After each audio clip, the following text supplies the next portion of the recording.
Canada's Operation Impact mission just got extended. ISIS targets in Iraq have already been on the receiving end of Canadian bombs for the last 6 months now. But it seems that the military believes that airstrikes alone are going to eradicate an entire ideology and all of its warriors. But, of course, before success can be garnered in Iraq, so goes the logic, the bombing of Syria must now come next. "We are close," said General Dan Constable in an exclusive interview with Sun News. "We are putting together the final piece of the planning. I am almost there." 142 MPs voted yes to extending the ISIS mission into Syria on March 30th, but in war, borders don't mean anything. He goes on to say here, "My mission statement hasn't changed by adding the word Syria. Our job is to degrade ISIL," said Constable, a CF-18 pilot himself. "We see it as critical to not allow them a safe haven or the ability to run and hide, literally 1 kilometer from the border." Well, it must feel as if things have come completely full circle now. I mean, invading Syria to topple Bashar al-Assad, which was unsuccessful venture so far, has only helped to create and aid the terrorist group that is now known as ISIL or ISIS. And then evading Iraq and toppling Saddam Hussein in 2003, and not to mention killing over 1 million Iraqis in the process, really just created the power vacuum that ISIS has captured so well. And nearly every single problem in the Middle East right now has been caused by military interventions by Western powers, particularly the United States government. Now, these bombing campaigns are going to create lasting resentment among the civilians of Iraq and Syria. ISIS recruitment propaganda relies on Western politicians making war in the Middle East. And by bombing Syria, the Canadian government is ensuring that ISIS is going to retain an ideological supremacy among the more moderate Muslims of the Middle East. Education and market prosperity are impossible under war and constant threats of war. Long-term investments become really just a luxury for the elites only, like some of these gentlemen here.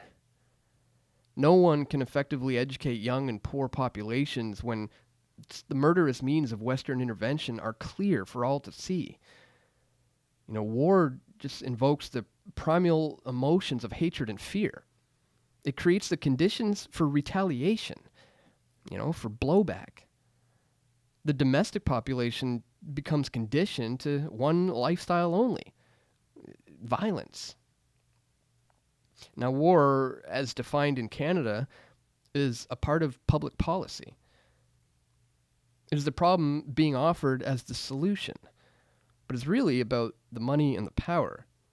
The idea that war protects liberty or safety, or both, is really just an absolute, unadulterated garbage. It's really about empowering the few at the expense of many, and in the worst possible way, through death. Fortunately, a Forum research poll has just found that a majority of Canadians oppose Harper's decision to expand the airstrikes in Iraq to include Syria. In fact, public support for the Iraqi bombings has also plunged. Right now, only 39% approved of broadening the Iraq mission, compared to the 66% last November.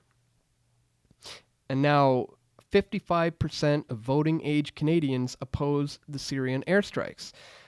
So this goes to show that we are winning on the ideological front. People are beginning to understand that peace in the Middle East is not going to come from the barrel of a gun or by dropping bombs on ground targets. The idea that actually bombing other people's countries might cause resentment from civilians in those countries isn't really such a radical idea. It's common sense, really. I mean, if Russia had the largest military in the world and started bombing a terrorist group in Montana, I'm sure Canadians would resent Russia if they started bombing Alberta targets without their consent. There's really only ever one occasion when war is justified, And that's when people try to ward off the threat of coercive domination by another group of people. Unjustified war is when a people try to impose their domination on another people or try to retain their already existing coercive rule over them. Now, what Canada is doing right now in Iraq and Syria is completely unjustified. You know, we didn't start this fire. It was certainly always burning since the U.S. has been there. So yes, we didn't start the fire, but we can put a stop to pouring gasoline on the flames. So that's all for today, guys. Just wanted to bring that to your attention. Be sure to check the links in the description to where you can follow us here on YouTube and Instagram, Facebook, and Twitter. And stay tuned, guys. We're going to have a lot more video reports coming very soon right here at pressfortruth.ca.